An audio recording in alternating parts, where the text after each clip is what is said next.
मूसा पयगम्बरेर जमानाय একটা যুবক ছিল কিফিল। তার কাজ ছিল শুধু মদ খাওয়া আর ব্যভিচার করা, অন্যায় অবিচার করা তার কাজ। কোনদিন আল্লাহ পাকের সামনে দাঁড়ায়া রব্বে করিমের গুণগান কোনদিন গায় নাই। একদিন একটা মেয়েকে ঠিক করলেন, 60 দিনারের মাধ্যমে 60 দিনার দিবেন তাকে, প্রায় 1 লক্ষ থেকে আরো বেশি টাকা।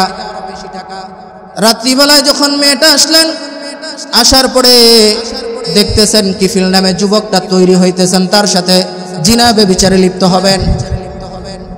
ওই সময় মেয়েটা কান্না করতেছেন আর বলতেছেন, হায় রে, আজকে বুঝি আমার এই ইজ্জত শেষ হয়ে যাবে। জীবনে কোনোদিন কোনো পরপুরুষের সামনে আমার সম্পর্ক হয় নাই, জীবনে কোনোদিন আমার এই সতীত্ব কোনোদিন হরণ হয় নাই, জীবনে কোনোদিন পর পুরুষের সাথে আমি এভাবে সঙ্গম করি নাই, জিনা ব্যভিচারে লিপ্ত হই নাই। মেয়েটা কান্না করতেছেন, কিফিল চিন্তায় পড়ে গেলেন, কিরে আমি তো তাকে এভাবে আনি নাই, জোর করে আনি নাই। মেয়েটা কান্না করতেছেন, বারবার কান্না করেন। কিফিল ডাক দিয়া বলে, ও বোন, তুমি কেন কান্না করো? আমি তো তোমাকে জোর করে আনি নাই, আমি তো তোমাকে অন্যায় অবিচার করার জন্য আনি নাই। আমি তোমাকে টাকা দিছি, টাকার বিনিময়ে তুমি আমার সাথে সহবাস করতে রাজি হয়েছ, জিনা ব্যভিচার করতে তুমি রাজি হয়েছ, তাহলে এখন কান্না করো কেন? ওই মেয়েটা ডাক দিয়া বলে, কিফিল শোনো, আমি কোনোদিন আমার এই দেহটা কোনোদিন পর পুরুষের সামনে কোনোদিন বিক্রি করি নাই। আজকে অভাবের তাড়নায় আমি তোমার কাছে দেহ ব্যবসা করার জন্য এসেছি। নাউজুবিল্লাহ।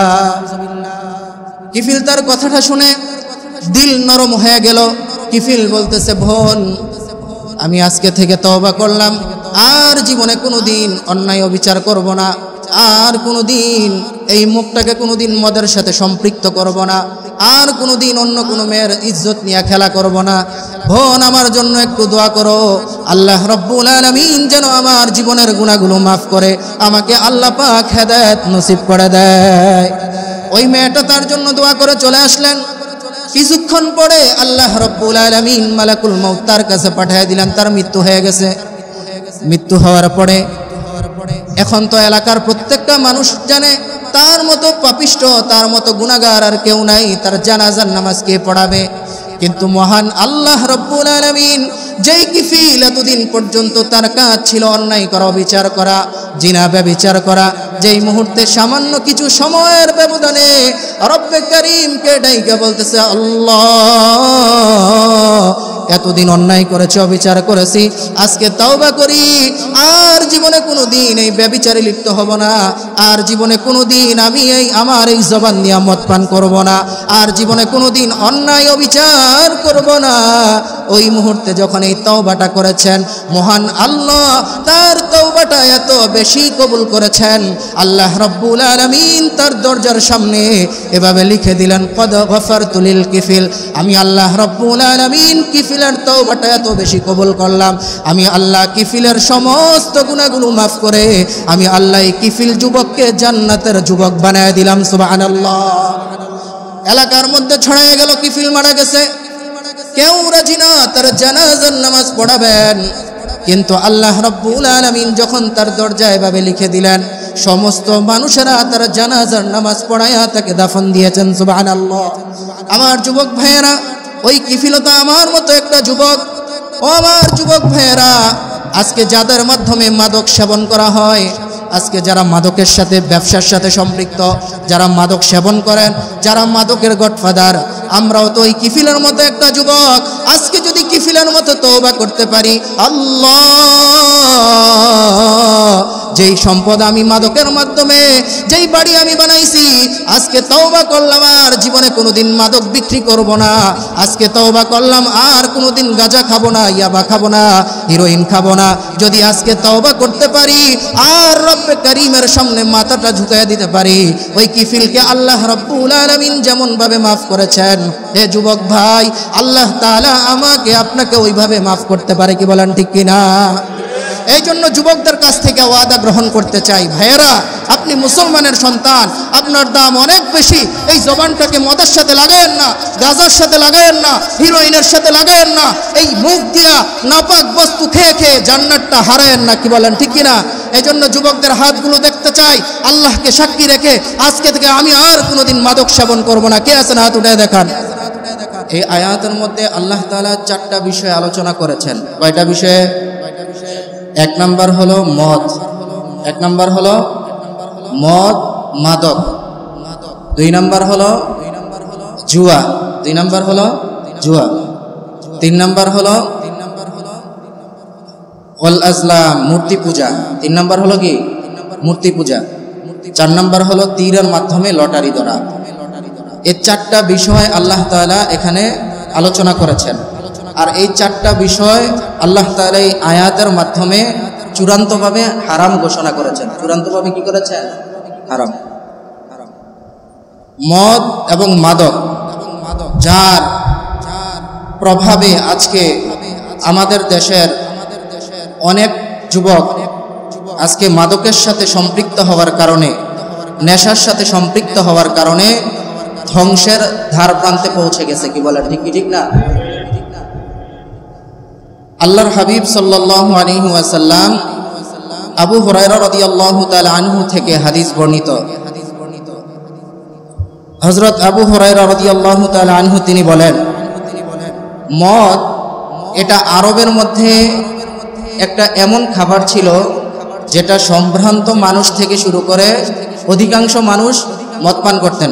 অধিকাংশ মানুষ কি করতেন? মদ পান করতেন। তো আবু হুরায়রা রাদিয়াল্লাহু তাআলা আনহু থেকে হাদিস বর্ণিত আছে, যে জিনিসটা মানুষ এত পছন্দ করতেন, আল্লাহ তাআলা একবারেই ওই জিনিসটা হারাম করেন নাই। একবারে কি করেন নাই? যেটা মানুষের জনপ্রিয় খাবার, এটা একবারে হারাম করলে মানুষের জন্য মানা কষ্টকর হবে। মানুষের জন্য মানা কি হবে? এজন্য আল্লাহ তাআলা এটাকে 3 বারে হারাম করলেন। কয়বারে? 3 বারে। আবু হুরায়রা থেকে হাদিস বর্ণিত, তিনি বলেন, আল্লাহর হাবিব যখন কদিমা রাসূলুল্লাহ সাল্লাল্লাহু আলাইহি ওয়াসাল্লাম আল মাদিনাতা, আল্লাহর হাবিব যখন মদিনাতুল মুনাওয়ারাতে আসলেন, আসার পরে ওহুম ইয়াশরাবুনাল খামরা ওয়া ইয়াকুলুনাল মাইসারা, আরবের যে মানুষেরা ছিল, মদিনার যে মানুষেরা ছিল, মদ পান করতেন, জুয়া খেলতেন। মদ পান করতেন, জুয়া খেলতেন। তো সাআলু রাসূলুল্লাহ সাল্লাল্লাহু আলাইহি ওয়াসাল্লাম যালিকা, সাহাবায়ে কেরাম মদের ব্যাপারে, জুয়ার ব্যাপারে আল্লাহর হাবিবকে প্রশ্ন করলেন। তখন আল্লাহ তাআলা সূরাতুল বাকারা 219 নম্বর আয়াতে কারিমা নাজিল করে আল্লাহর হাবিবকে মদের ব্যাপারে একটা ফয়সালা শোনায় দিয়েছেন। সুবহানাল্লাহ। সূরা বাকারা আয়াত নম্বর 219, আল্লাহ তাআলা বলেন, ইয়াসআলুনাকা আনিল খামরি ওয়াল মাইসির, হে রাসূল আপনাকে সাহাবায়ে কেরাম এভাবে প্রশ্ন করে মদের ব্যাপারে। কিসের ব্যাপারে? মদ এবং জুয়ার ব্যাপারে, মাদকের ব্যাপারে। তখন আল্লাহ তাআলা বললেন, কুল ফীহিমা ইসমুন কাবীরু ওয়া মানাফিউ লিন-নাস, আল্লাহ তাআলা বললেন, রাসূল আপনি বলে দিন এই মদের মধ্যে গুনাহ রয়েছে বেশি। গুনাহ রয়েছে কি? ইসমুহুমা, কুল ফীহিমা ইসমুন কাবীরুন, এই মদ খাওয়ার মধ্যে গুনাহ রয়েছে বেশি, ওয়া মানাফিউ লিন-নাস, এবং সামান্য কিছু উপকার আছে। সামান্য কিছু কি আছে? উপকার আছে। তো কিছু কিছু সাহাবায়ে কেরাম এই আয়াত নাজিল হওয়ার পরেও চিন্তা করলেন, যেহেতু কিছু উপকার আছে খাওয়া যায়, আর কিছু সাহাবায়ে কেরাম ওই সময় ছেড়ে দিলেন।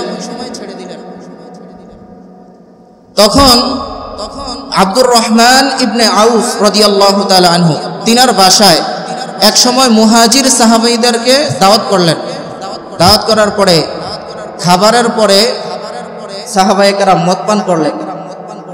মদ পান করে মাগরিবের নামাজ পড়বেন, ইমামতি করলেন। কোন বর্ণনায় আছে হযরত আলী কাররামাল্লাহু ওয়াজহা, আলী রাদিয়াল্লাহু তাআলা আনহু ইমামতি করলেন। অন্য বর্ণনায় অন্য সাহাবীর কথা আছে। ইমামতিতে দাঁড়ায়া পড়তেছেন, কুল ইয়া আইয়ুহাল কাফিরুন, আমরা তো পড়ি লা আ'বুদু মা তা'বুদুন, কিন্তু তিনি পড়তে আরম্ভ করলেন নাহনু আ'বুদু মা তা'বুদুন, অর্থাৎ তোমরা যার উপাসনা করো আমরাও কি করি? তার উপাসনা করি। তোমরা যার উপাসনা করো আমরাও কি করি? অথচ এই আয়াতে বলা হয়েছে লা আ'বুদু মা তা'বুদুন, তোমরা যাদের উপাসনা করো মূর্তি বিভিন্ন বিষয়ে, আমরা এগুলোর ইবাদত করি না। এগুলোর কি করি না? ইবাদত করি না। কিন্তু আয়াত উল্টায় পড়লেন যে তোমরা যার ইবাদত করো আমরা কি করি? তার ইবাদত করি।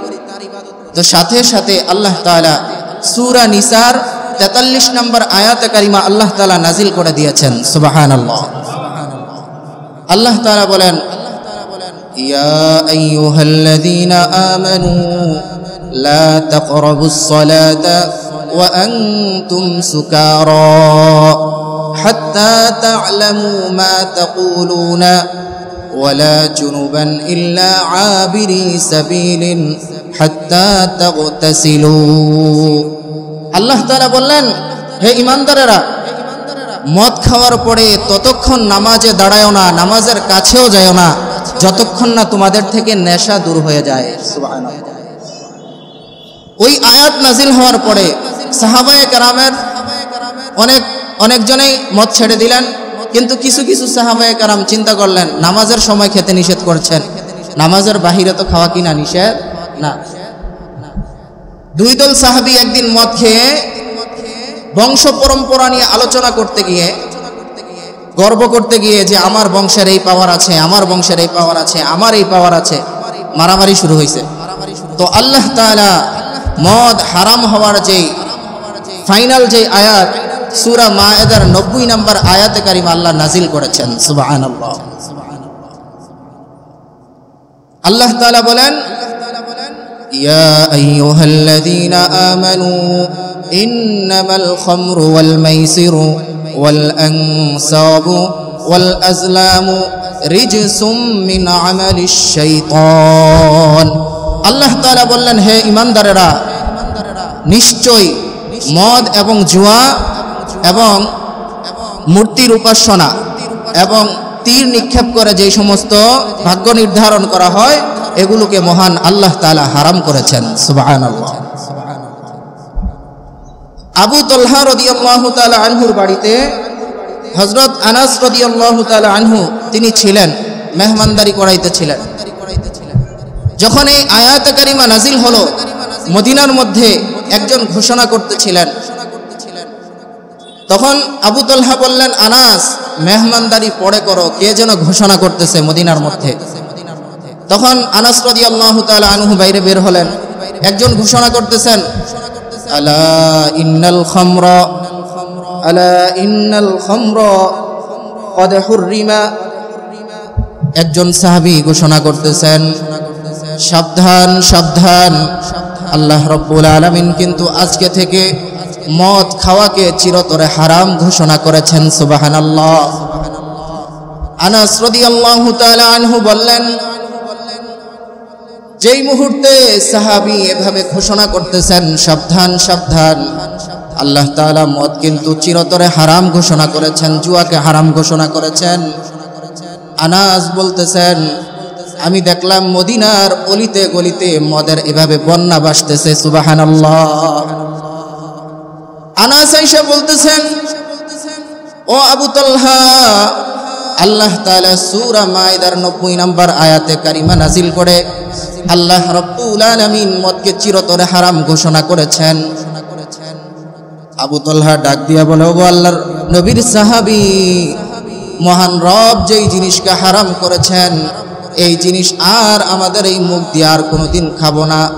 আবু তালহা ঘোষণা করার সঙ্গে সঙ্গে যেই সাহাবীর হাতে মদ ছিল, যেই সাহাবীর মুখে মদ ছিল, আল্লাহর হুকুমকে এতটাই প্রাধান্য দিয়েছেন, সাথে সাথে হাত থেকে মুখ থেকে মদকে এভাবে মাটিতে ছুঁড়ে ফেলেছেন। সুবহানাল্লাহ। তারাই না ছিলেন সাহাবী, আল্লাহর হুকুম যেখানে আসছে মদ পান করতেছিলেন, হাতে মদের গ্লাস ছিল, সাথে সাথে ওই মদকে প্রিয় খাবারটা আল্লাহর আইনের সামনে এভাবে মাটিতে ছুঁড়ে ফেললেন। সুবহানাল্লাহ। এটা হলো একটা ইতিহাস মদ হারাম হওয়ার। দ্বিতীয় আর একটা বর্ণনা পাওয়া যায় ইবনে কাসিরে। যখন বিভিন্ন সাহাবায়ে কেরাম মদের ব্যাপারে প্রশ্ন করতেছিলেন, হযরত ওমর রাদিয়াল্লাহু তাআলা আনহুর কাছে সাহাবায়ে কেরাম আসতেন, হযরত রাসূল আরবির কাছে সাহাবায়ে কেরাম এসে প্রশ্ন করতেন।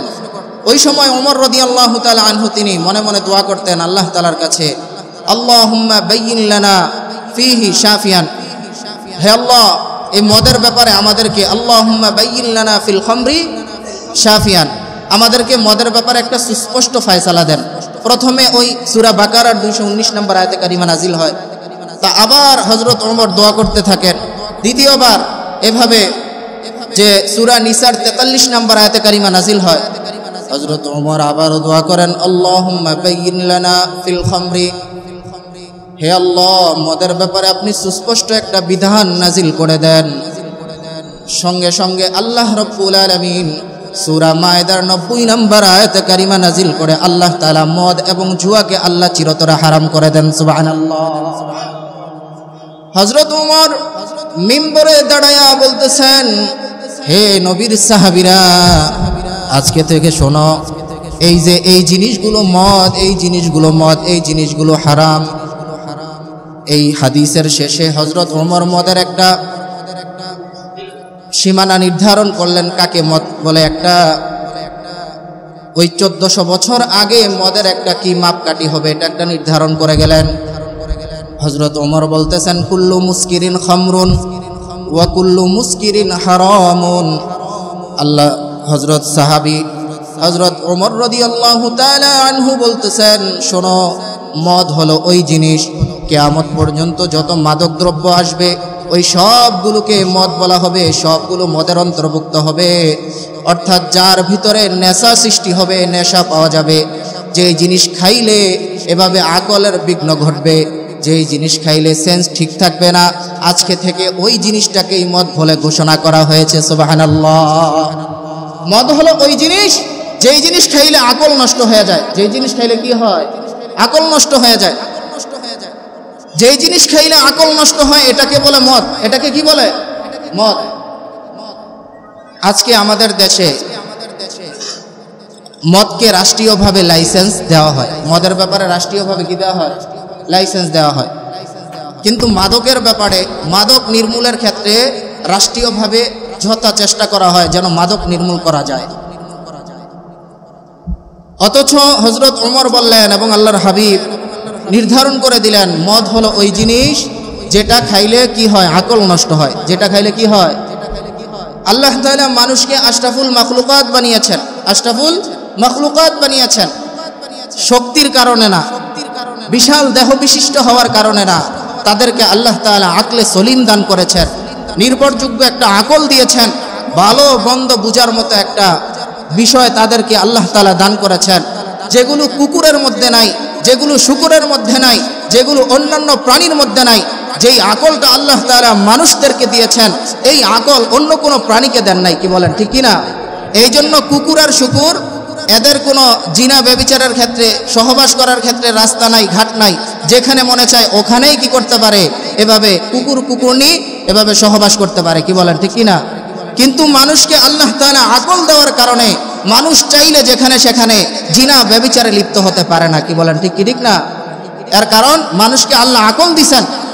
এই জন্য হযরত ওমর বললেন, ওয়াল খামরু মা খামারুল আকলা অথবা মা জালাল আকলা, মদ হলো ওই জিনিস যেই জিনিস খাইলে আকল নষ্ট হয়ে যায়। যেই জিনিস খাইলে কি হয়ে যায়?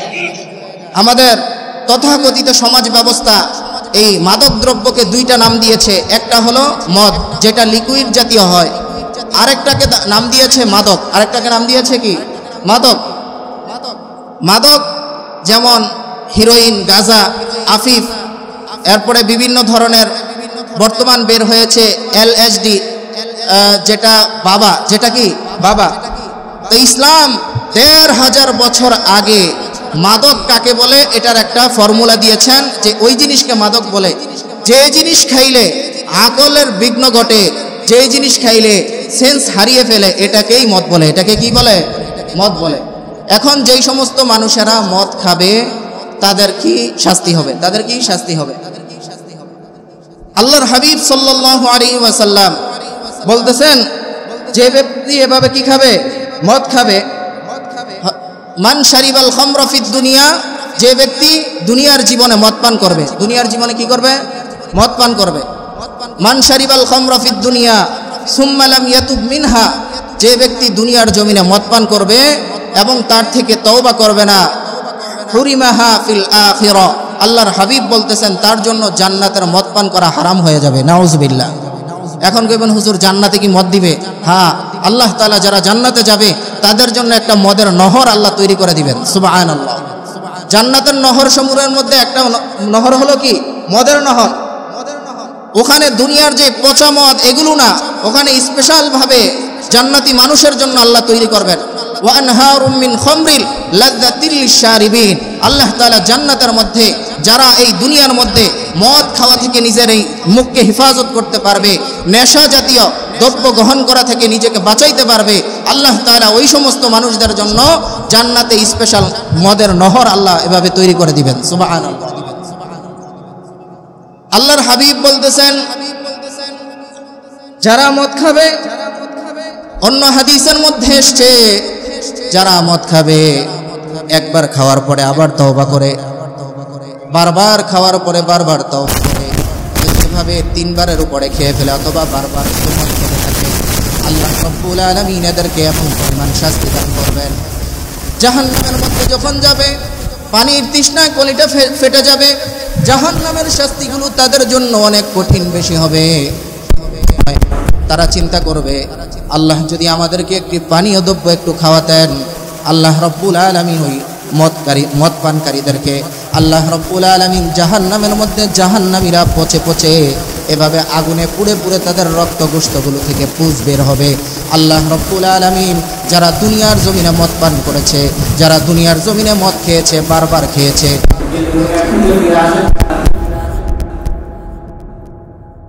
জাহান্নামের মধ্যে তাদেরকে পচা গলিত পুঁজ দান করবেন। নাউজুবিল্লাহ। তাদেরকে পচা গলিত পুঁজ দিবেন। পানীয় দ্রব্যের পরিবর্তে কি দিবেন? পুঁজ দিবেন। অন্য হাদিসে আল্লাহর হাবিব সাল্লাল্লাহু আলাইহি ওয়াসাল্লাম বলেন যেই সমস্ত মানুষেরা মদ এবং মাদক গ্রহণ করবে, যেই সমস্ত মানুষেরা মদ এবং মাদক গ্রহণ করবে, লা ইয়াদখুলুল জান্নাতা মুদমিনুল খামর, যেই সমস্ত মানুষ মদ খাবে, যেই সমস্ত মানুষের সম্পর্ক মাদকের সাথে হবে, যেই সমস্ত যুব সমাজের সম্পর্ক নেশার সাথে সম্পৃক্ত থাকবে, আল্লাহর হাবিব বলেন তাদের জন্য জাহান্নাম ওয়াজিব হয়ে যাবে। নাউজুবিল্লাহ। তাদের জন্য জান্নাত হারাম হয়ে যাবে, এরা জান্নাতে প্রবেশ করতে পারবে না। এই হাদিসের অর্থ হলো যতক্ষণ না তওবা করে এই নেশা দ্রব্য থেকে ফিরে আসবে ততক্ষণ তারা জান্নাতের আশাও করতে পারবে না। এই জন্য মুসলমানের সন্তান আজকে যারা মদ খান, আজকে যারা মাদকের সাথে সম্পৃক্ত, আজকে যারা নেশার সাথে সম্পৃক্ত, এই মাদকের সাথে সম্পৃক্ত হওয়ার কারণে, মাদকের কারণে সমাজ নষ্ট হয়, এই নেশার সাথে সম্পৃক্ত হওয়ার কারণে যুব সমাজ এভাবে ধ্বংসের ধার প্রান্তে পৌঁছে গেছে, যার মাধ্যমে আজকে দেশে লুটতরাজ বেড়েছে, যার মাধ্যমে আজকে ধর্ষণ বেড়েছে, যার মাধ্যমে মুসলমানের সন্তানেরা নেশা জাতীয় এভাবে দ্রব্যের সাথে সম্পৃক্ত হওয়ার কারণে সমাজ নামে যেই সুন্দর ব্যবস্থাপনা ছিল, রাষ্ট্রীয় যেই সুন্দর ব্যবস্থাপনা ছিল, এগুলো ধ্বংসের দ্বার প্রান্তে পৌঁছে গেছে। কি বলেন ঠিক কিনা? যেদিন আবার এদেশের যুব সমাজ মাদক থেকে ফিরে আসবে, মদ থেকে ফিরে আসবে, আবার এদেশে শান্তি, এভাবে শান্তি আসতে থাকবে। কি বলেন ঠিক কি ঠিক না? কিন্তু আজকে ওলামায়ে কেরাম বারবার একই কথা শোনান, এদেশের রাষ্ট্রের কর্ণধার যারা আছে তাদেরকেও বারবার একই কথা শোনান, রাষ্ট্রের কর্ণধারেরা আপনারা মদের লাইসেন্স দিবেন, আবার মাদকের বিরুদ্ধে আন্দোলন করবেন, মাদকের বিরুদ্ধে এভাবে অ্যাকশন নেবেন, এটা কোনোদিন সম্ভব হবে না। যদি এই সমাজকে মাদক থেকে মুক্ত করতে হয়, সর্বপ্রথম কাজ করতে হবে আমার দেশের যেই সমস্ত ক্যাসিনো ক্লাবগুলো আছে, নাইট ক্লাবগুলো আছে, বুট ক্লাবগুলো আছে, যেই সমস্ত রুস্ট ক্লাবগুলো আছে, এই প্রত্যেকটা ক্লাব রাষ্ট্রীয় ব্যবস্থাপনার মাধ্যমে বন্ধ করতে হবে। কি বলেন ঠিক কি ঠিক না? আমার দেশে শুধু আমার দেশের যুবকেরা মাদক সেবন করে, যুবকেরা নষ্ট হচ্ছে। যদি আপনারা এই যুবকদেরকে ভালো করতে চান, শুধু যুবক যারা মাদক সেবন করে তাদেরকে জেলে দিলে হবে না। এদেশে যারা মাদক অন্য রাষ্ট্র থেকে নিয়ে আসে, যাদের সম্পর্ক মাদকের সাথে, যারা মাদকের গডফাদার আছে, সর্বপ্রথম তাদেরকে আইনের আওতায় এনে জেলখানায় ভরতে হবে। কি বলেন ঠিক কিনা?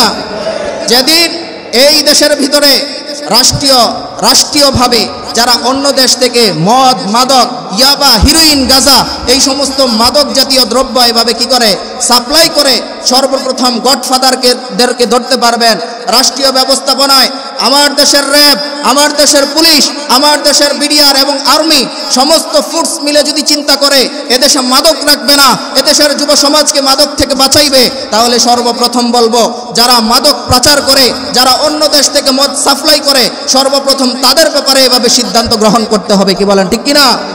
যদি এই সিদ্ধান্ত আমরা গ্রহণ করতে পারি, খোদার কসম এদেশের যুবকেরা আর মাদকের সাথে সম্পৃক্ত হবে না। কি বলেন, ঠিক কি ঠিক না?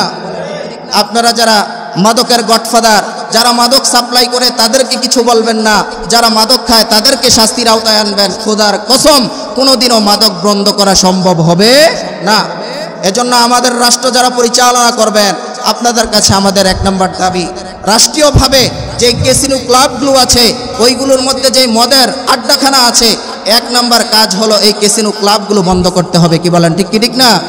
2 নম্বর, যারা বহির্বিশ্ব থেকে মদ এবং মাদক জাতীয় যত দ্রব্য আছে, বাবা বলেন যা কিছু বলেন, যার মাধ্যমে যুব সমাজ এবং দেশের মানুষ ধ্বংসের দ্বার প্রান্তে পৌঁছেছে, ওই অন্য দেশ থেকে মাদক এবং মদ জাতীয় বস্তু এভাবে ক্রয় করা এবং বিক্রয় করা, এটাকে রাষ্ট্রীয়ভাবে নিষেধ ঘোষণা করতে হবে। কি বলেন, ঠিক কিনা? আর 3 নম্বর কাজ হলো, যদি মাদক থেকে এদেশের যুব সমাজকে বাঁচাইতে হয়, আমার দেশের যুবকদেরকে এবং সর্বস্তরের মানুষের জন্য আমাদের রাষ্ট্রীয় ব্যবস্থাপনায় যে ইসলামী শিক্ষা রয়েছে, রাষ্ট্রীয় শিক্ষা ব্যবস্থাপনায় যে শিক্ষা রয়েছে, ওই শিক্ষা ব্যবস্থাপনার মধ্যে ইসলামী শিক্ষা ব্যবস্থাপনা চালু করতে হবে। কি বলেন, ঠিক কিনা? এজন্য ভবিষ্যতে যারা আমাদের দেশের কর্ণধার হবেন, যারা রাষ্ট্র পরিচালনা করবেন, যদি এই যুব সমাজকে ধ্বংসের হাত থেকে বাঁচাইতে হয়, দেশকে সুন্দর করতে হয়, আপনাদেরকে এখনই পদক্ষেপ গ্রহণ করতে হবে যে আমরা ভবিষ্যতে যদি এদেশে সরকার গঠন করি, আমাদের 1 নম্বর কাজ থাকবে এভাবে শিক্ষা ব্যবস্থাপনায় ইসলামী শিক্ষা আমরা ঢুকাবো। কি বলেন, ঠিক কিনা? এই প্রায় 30 বছর পর্যন্ত আমাদের শিক্ষা ব্যবস্থাপনাকে ধ্বংস করে দিতেছেন। প্রায় 25 থেকে 30 বছর ধরে নাস্তিক, ইহুদি, খ্রিস্টানেরা আমার দেশের ইসলামী শিক্ষা ব্যবস্থাপনাকে একেবারে পঙ্গু করে দিয়েছেন, যার কারণে আজকের যুব সমাজ, কলেজ, ইউনিভার্সিটির ছেলেরা আজকে তাদের সম্পর্ক হলো মদের সাথে, তাদের সম্পর্ক হলো গাঁজার সাথে, তাদের সম্পর্ক হলো হিরোইনের সাথে। এর একটা কারণ হলো যে আজকে যুব সমাজ দিন থেকে অনেক দূরে। যদি আজকে যুব সমাজকে আমরা দিন দিতে পারতাম, যদি আজকে যুব সমাজের মাঝে ইসলামী শিক্ষা ঢুকিয়ে দিতে পারতাম, খোদার কসম 80% যুবক এই সমস্ত মাদকের সাথে সম্পৃক্ত হতো না। কি বলেন, ঠিক কিনা? আজকে আমরা শুধু মাদকের জন্য কান্না করি, যে সময় আমার দেশের যুবকেরা নষ্ট হয়ে যায়, ওই সময় আমরা চিন্তা ভাবনা করি, যে সময় আমার দেশের যুবকেরা নষ্ট হয়ে বিভিন্ন কুকীর্তির মধ্যে, বিভিন্ন অশ্লীলতা, বেহায়াপনার মধ্যে লিপ্ত হয়ে যায়, আমরা ওই সময় আফসোস করি। আপনাদেরকে আগে থেকেই আফসোস করতে হবে, আমাদের শিক্ষা ব্যবস্থাপনায় ইসলামী শিক্ষাকে বাধ্যতামূলক করতে হবে।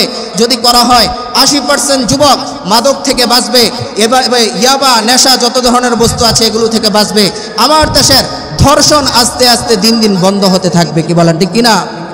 আজকে দেখেন হযরত ওসমান ইবনে আফফান রাদিয়াল্লাহু তাআলা আনহু তিনি বলেন, আল্লাহর হাবিব সাল্লাল্লাহু আলাইহি ওয়াসাল্লাম ইসলামে হারাম হওয়ার বিষয়ে যত বেশি আলোচনা করেছেন, এর মধ্যে একটা জিনিস হলো মদ।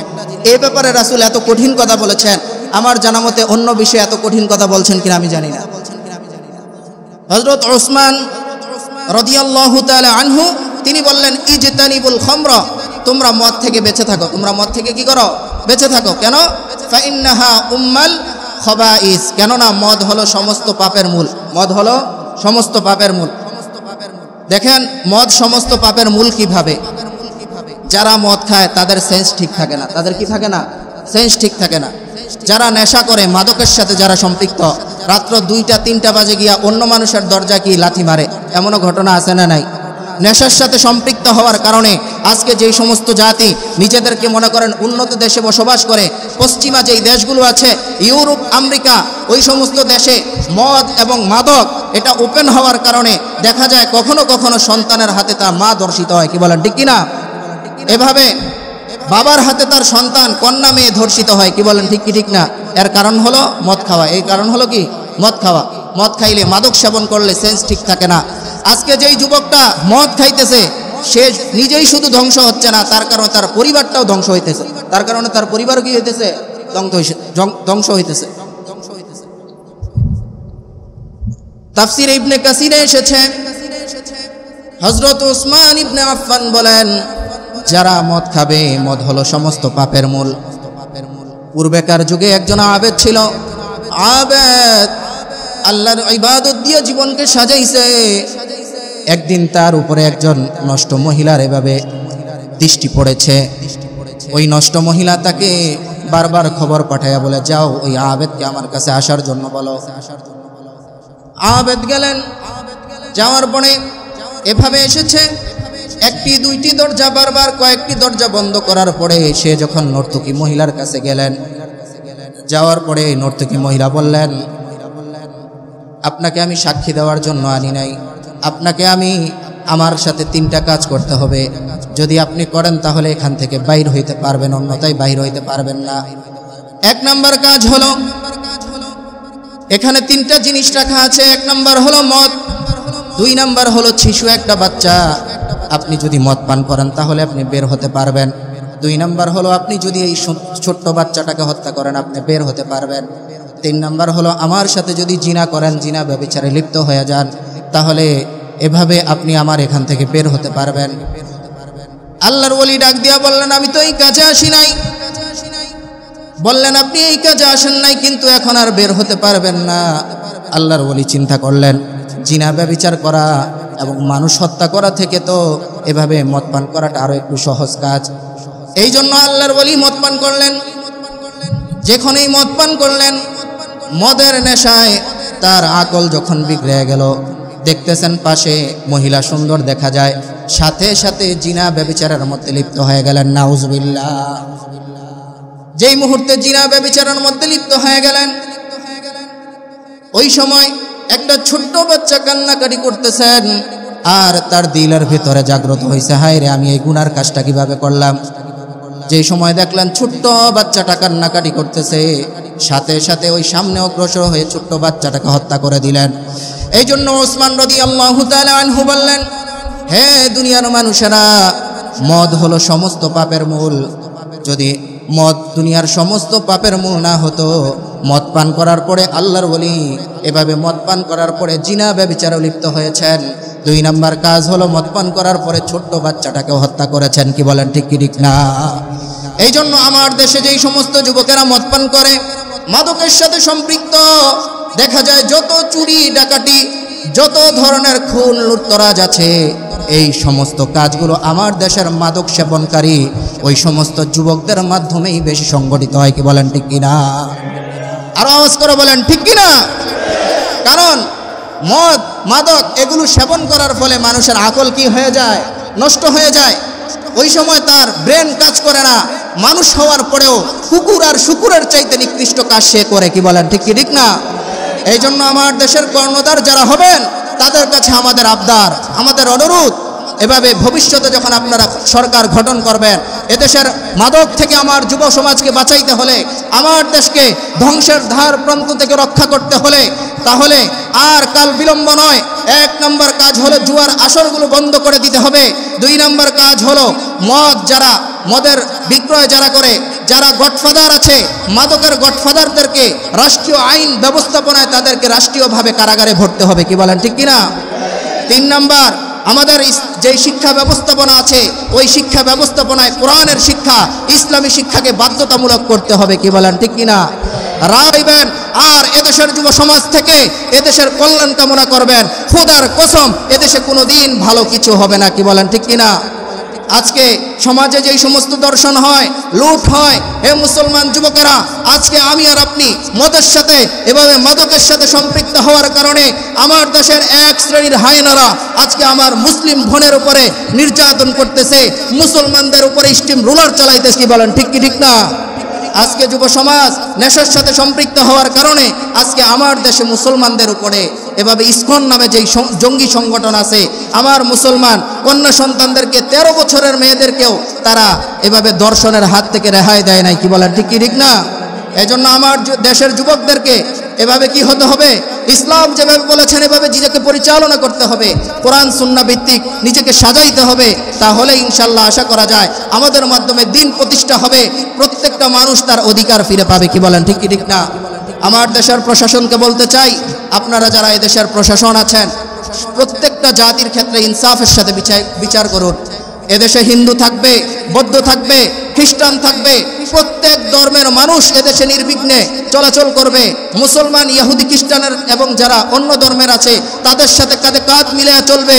কিন্তু কোনো অন্য ধর্মের মানুষ যদি ইসকন নামে কোনো জঙ্গি সংগঠন যদি আমার মুসলিম মেয়েকে, 13 বছরের মেয়েকে ধর্ষণ করে, কোনো মুসলমানের উপর অত্যাচার আর নির্যাতন করে, এদেশের মুসলমান বসে থাকবে না। কি বলেন, ঠিক কিনা? এই জন্য বলতে চাই প্রশাসনকে, আপনারা যারা এদেশের মধ্যে 13 বছরের মেয়েকে ধর্ষণ করেছে, বিভিন্ন স্থানে ধর্ষণের ঘটনা যারা ঘটায়, সে যে ধর্মেরই হোক না কেন, এভাবে সম্পূর্ণ এভাবে তথ্য সহকারে তাদেরকে ধর্ষণের ফায়সালা তাদেরকে শোনান, ধর্ষণের শাস্তি তাদেরকে দেন। না হয় দিন দিন ধর্ষণ বেড়ে যাবে, এদেশে হত্যা বেড়ে যাবে, এদেশে জুলুম নির্যাতন বেড়ে যাবে। কি বলেন, ঠিক কিনা? এজন্য প্রশাসনকে বলবো, আমরা কারো পক্ষে অন্যায়ের বিচার চাই না, আমরা চাই ন্যায্য বিচার। অন্যায়কারীকে ধর্ষণের বিচার আল্লাহর হাবিব যেভাবে করেছেন, যদি চান এভাবেও করতে পারেন। যদি নাও করেন, রাষ্ট্রীয়ভাবে একটা আইন প্রণয়ন করেন, যার মাধ্যমে প্রকাশ্যে ধর্ষণকারীকে ফাঁসির কাস্টে ঝুলানো হবে, যা দেখে দেখে এদেশের 18 কোটি মানুষ শিক্ষা নিবে, আর কেউ ধর্ষণের দিকে এভাবে কি করবে না, এই খারাপ কাজ করার জন্য আগ্রহ সৃষ্টি হবে না। কি বলেন, ঠিক কিনা? এই জন্য আমি বলতে চাই যে দর্শন যারা করে, যে ধর্মেরই হোক, তাদেরকে সম্পূর্ণ তথ্য প্রযুক্তির মাধ্যমে এভাবে আইন প্রণয়ন করে, যে নির্দোষ হবে তাদেরকে মুক্তি দিয়ে, যে দোষী হবে তাদেরকে দর্শনের বিচার পরিপূর্ণরূপে করতে হবে। আর না হয় এদেশে দর্শন বেড়ে যাবে, গুণ বেড়ে যাবে, খুন বেড়ে যাবে, এই দেশের মধ্যে অন্যায় অবিচার বাড়তে থাকবে। কি বলেন, ঠিক কিনা? এই জন্য মদ, জুয়া এটা হলো সমস্ত পাপের মূল। আর জুয়ার ক্ষেত্রে আল্লাহ তাআলা জুয়াকেও হারাম করেছেন। ক্যাসিনো যেই ক্লাবগুলো আছে ওখানে তো জুয়া চলেই। আজকে বর্তমানে জুয়ার যেই সমস্ত আমাদের সমাজ ব্যবস্থাপনায় অনেক যুবকেরা আছে অনলাইনে জুয়ার সাথে সম্পৃক্ত, মোবাইলে জুয়া খেলে, বিভিন্ন অফলাইনে জুয়া খেলে। কি বলেন, আছে না নাই? আমার দেশের যুবকেরা জুয়ার সাথে সম্পৃক্ত হওয়ার কারণে একজন শুধু ধ্বংস হয় না, তার পরিবারটা ধ্বংস হয়ে যায়, তার পরিবারের সদস্য ধ্বংস হয়ে যায়। এক এলাকার মধ্যে কিছু মাদক সেবনকারী থাকলে আর কিছু যদি এভাবে জুয়ার সাথে সম্পৃক্ত থাকে, সমাজে চুরি বেড়ে যায়, এভাবে সমাজের মধ্যে অন্যায় অবিচার বেড়ে যায়। কি বলেন, ঠিক কিনা? এই জন্য যুব ভাইদেরকে বলতে চাই, জুয়া থেকে ফিরে আসেন। যারা অনলাইনে মোবাইলে জুয়া খেলেন, এটাও জুয়া, এটা কোনো অংশে কম না। মদ, জুয়া এর ব্যাপারে আল্লাহ তাআলা কি করেছেন? হারাম করেছেন। এই ব্যাপারে কি করেছেন? হারাম করেছেন। আমাদেরকে হারাম কাজ থেকে বাঁচতে হবে। আব্দুল্লাহ ইবনে আব্বাস রাদিয়াল্লাহু তাআলা আনহুর কাছে একজন সাহাবী আসলেন। আয়েশা বলতেছেন, ও আব্দুল্লাহ ইবনে আব্বাস, আব্দুল্লাহ ইবনে আব্বাস, আঙ্গুরের মদের ব্যাপারে আপনার কি অভিমত? আব্দুল্লাহ ইবনে আব্বাস বললেন, আমার কাছে এই ব্যাপারে একটা সুন্দর ফয়সালা আছে। আল্লাহর হাবিবের জমানায় আল্লাহর হাবিবের কাছে একজন হাদিয়া নিয়ে আসলেন। আল্লাহর হাবিবের বন্ধু মানুষ। আয়েশা বলতেছেন, ও আল্লাহর হাবিব, আমি আপনার কাছে এসেছি, আপনার জন্য একটু হাদিয়া নিয়ে আসছি। আল্লাহর হাবিব বললেন, ও সাহাবী, তুমি কি হাদিয়া নিয়ে আসছো? আল্লাহর হাবিবকে বললেন, আমি আপনার জন্য এক মটকা, এক বোতল মদ হাদিয়া নিয়ে আসছি। নাউজুবিল্লাহ। এটা ইসলামে হারাম হওয়ার আগে তিনি জানতেন না। এক মটকা কি নিয়ে আসছি? মদ নিয়ে আসছি। তো আল্লাহর হাবিব সাল্লাল্লাহু আলাইহি ওয়াসাল্লাম বললেন, ও সাহাবী, তুমি কি জানো না মদকে আল্লাহ তাআলা হারাম করেছেন? তখন সাহাবী একজনকে ডাকলেন, এদিকে আসো, যাও এটা বাজারে বিক্রি করে আসো। এটা কি করো? বাজারে বিক্রি করে আসো। তখন সাথে সাথে আল্লাহর হাবিব বললেন, তুমি কি বললে? বলে, ইয়া রাসূলুল্লাহ, যেহেতু মদ হারাম, এটাকে বিক্রি করার জন্য পারমিশন দিছি। তখন আল্লাহর হাবিব সাল্লাল্লাহু আলাইহি ওয়াসাল্লাম বলেন, শোনো, যে জিনিস খাওয়া হারাম ওই জিনিস বিক্রি করাও হারাম। কি বলেন, ঠিক কি ঠিক না? যে জিনিস খাওয়া হারাম ওই জিনিস বিক্রি করাও হারাম। আজকে আমাদের সমাজের অনেক মানুষ আছে, আমাদের সমাজ বলতে আমাদের দেশের অনেক মানুষ আছে মদ বিক্রি করে। কি বিক্রি করে? মদ বিক্রি করে, মাদক বিক্রি করে, গাঁজা, ইয়াবা, হিরোইন, ফেন্সিডি, এভাবে বিভিন্ন বিয়ার, এই সমস্ত জিনিস কি করে? বিক্রি করে। ইসলাম বলে এবং শরীয়ত বলে যে যেই জিনিস খাওয়া হারাম ওই জিনিস বিক্রি করাও হারাম, ওই জিনিস বিক্রি করাও কি হারাম। এই জন্য হারাম মাল কামায়া আপনি হয়তো দুনিয়াতে একটু উন্নতি জীবনযাপন করতে পারবেন, খোদার কসম আল্লাহর কাছে দাঁড়াইলে জাহান্নাম ছাড়া উপায় থাকবে না। কি বলেন, ঠিক কি ঠিক না?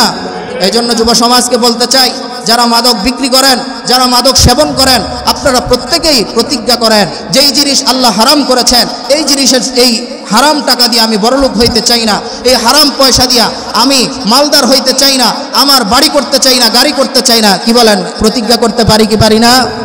আমরা যদি প্রতিজ্ঞা করি আমি মাদক বিক্রি করব না, আর যুব সমাজ যদি প্রতিজ্ঞা করি আমার এই উন্নতি যেই জবান আছে, মুখ আছে, এই পাক মুখটাকে জবানটাকে নাপাকের সাথে এভাবে লিপ্ত করব না, তাহলে ইনশাল্লাহ আশা করা যায় সমাজ থেকে মাদক দূর হবে। আমরা যুব সমাজ যদি ঠিক হয়ে যায়, কারণ এখানে মুরব্বী যারা আছে তারা মাদক সেবন করে না, তারা গাঁজা খায় না, তারা ইয়াবা খায় না, যা খায় আমাদের যুব সমাজে খায়। কি বলেন, ঠিক কি ঠিক না? এই জন্য এগুলো থেকে বাঁচতে হবে। আল্লাহর হাবিব বললেন যে জিনিস খাওয়া হারাম ওই জিনিস বিক্রি করাও হারাম, ওই জিনিস বিক্রি করাও কি হারাম। এই জন্য মাদক বিক্রিও করা যাবে না, সেবনও করা যাবে না। বিক্রিও করা যাবে না, কি করা যাবে না? সেবনও করা যাবে না। আল্লাহ তাআলা আমাদেরকে মাদক সেবন এবং বিভিন্ন কাজ থেকে বেঁচে থাকার তৌফিক আল্লাহ দান করেন, সকলে বলি আমিন। বিশেষ করে আমাদের এই সমাজে অনেক সময় আমরা শুনতে পাই যে বিভিন্ন বিবাহ অনুষ্ঠানের মধ্যে মদের আসর বসানো হয়, মদের আসর বসানো হয়, বিয়ার পান করা হয়, অথচ আল্লাহ তাআলা আল্লাহর হাবিব সাল্লাল্লাহু আলাইহি ওয়াসাল্লাম বলেন মান কানা ইউমিনু বিল্লাহ ওয়াল ইয়াউমিল আখির লা ইয়াজলিসু লা মান কানা ইউমিনু বিল্লাহ ওয়াল ইয়াউমিল আখির ফালা ইয়াজলিসু আলা মাইদাতি ইউদারু আলাইহা বিল খামরি। আল্লাহর হাবিব সাল্লাল্লাহু আলাইহি ওয়াসাল্লাম বলেন যার ভিতরে ঈমান আছে, ঈমানের যাররা পরিমাণ আছে, যেখানে মদ পান হয়, যেই দস্তরখানায় মদ পান করা হয়, সে কোনো দিন ওই স্থানে বসতে পারে না। সুবহানাল্লাহ। আমার ভাইয়েরা, আজকে একটু আত্মতৃপ্তির জন্য মদ পান করলেন, আজকে একটু ভালো লাগার জন্য মদ খাইলেন, কিন্তু আল্লাহ রাব্বুল আলামিনের পয়গম্বর বলেন মদকারীর জন্য আল্লাহ রাব্বুল আলামিন জাহান্নামকে হারাম করে, জান্নাতকে হারাম করে দিয়েছেন। এই জন্য আল্লাহ রাব্বুল আলামিন বলেন এভাবে আব্দুল্লাহ ইবনে মুবারক রাহমাতুল্লাহি আলাইহির জামানায় একদল মানুষ মদ পান করতেছিলেন, ওখানে একজন রোজাদার ব্যক্তি ছিলেন, সে মদ পান করে নাই। এভাবে যাওয়ার পরে আব্দুল্লাহ ইবনে মুবারক তাদেরকে ধরে আনলেন, বলো তাদেরকে শাস্তি প্রয়োগ করা হোক।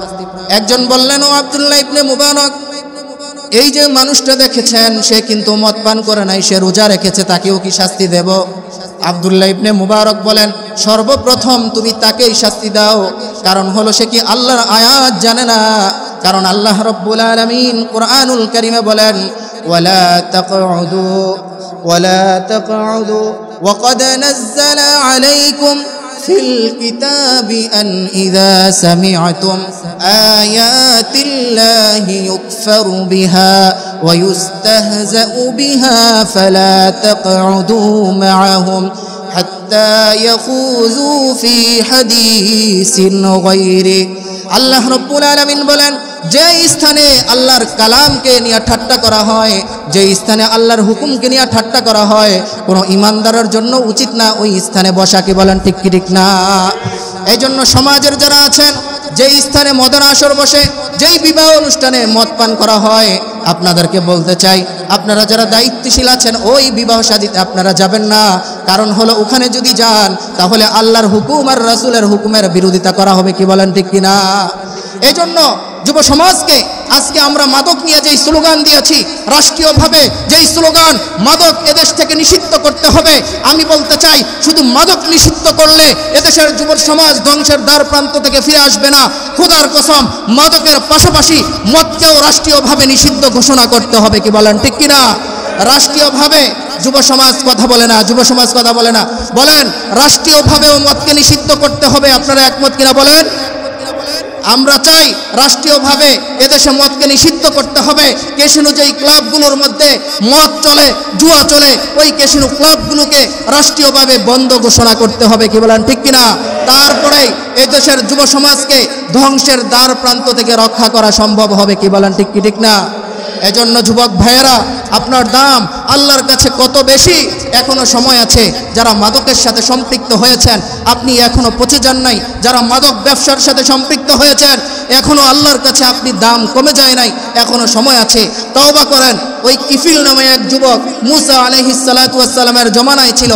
এক তওবার মাধ্যমে আল্লাহ পাক তার তওবাকে এত বেশি কবুল করেছেন যে আল্লাহ তাআলা তার জীবনের সমস্ত গুনাহ মাফ করে আল্লাহ তাকে জান্নাতি বানিয়ে দিয়েছেন। সুবহানাল্লাহ। এই জন্য যুবকদেরকে বলতে চাই, এখনো সময় আছে, তওবা করেন। মাদক দিয়া এই পাক জবানটাকে নাপাক বানায়েন না, মদ খায়া এই পবিত্র শরীরটাকে নাপাক বানায়েন না।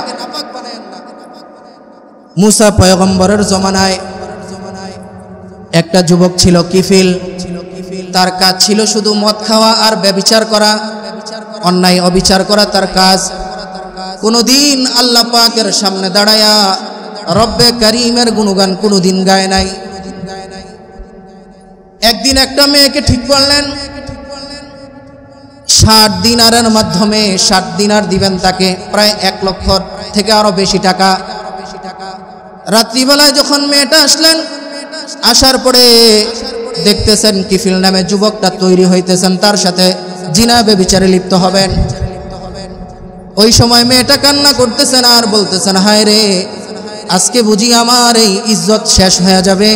জীবনে কোনোদিন কোনো পরপুরুষের সামনে আমার সম্পর্ক হয় নাই, জীবনে কোনোদিন আমার এই সতীত্ব কোনোদিন হরণ হয় নাই, জীবনে কোনোদিন পর পুরুষের সাথে আমি এভাবে সঙ্গম করি নাই, জিনা ব্যভিচারে লিপ্ত হই নাই।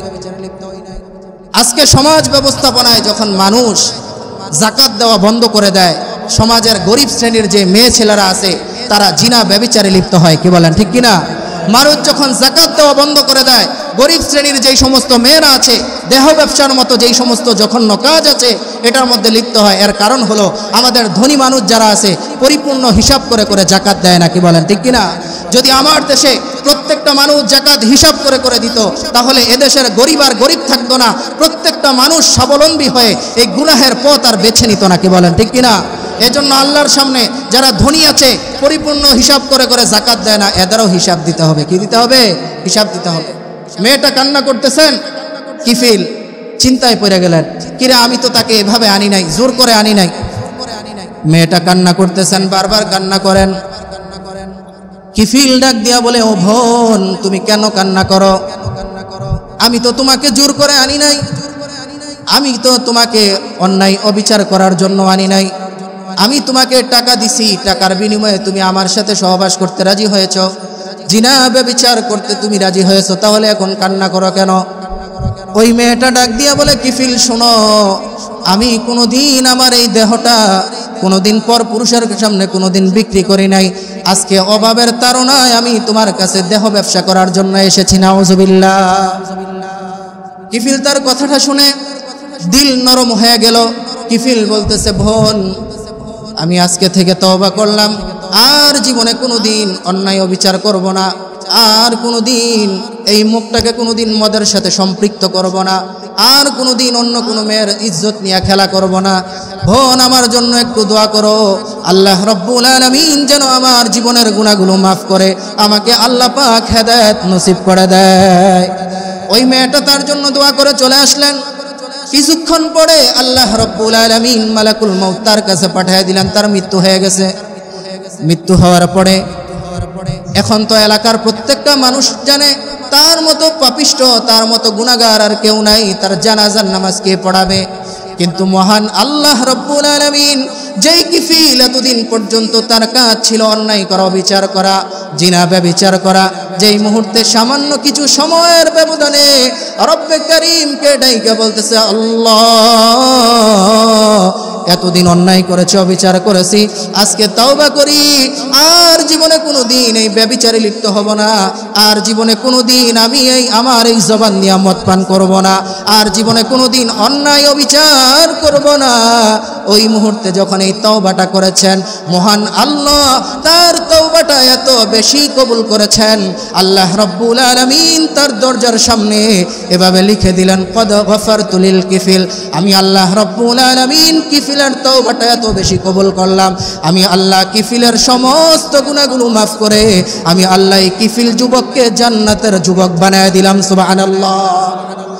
এলাকার মধ্যে ছড়ায় গেল কিফিল মারা গেছে, কেউ রাজি না তার জানাজার নামাজ পড়াবেন।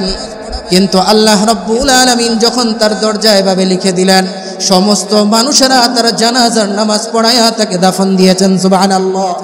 আমার যুবক ভাইয়েরা, ওই কিফিল তো আমার মতো একটা যুবক।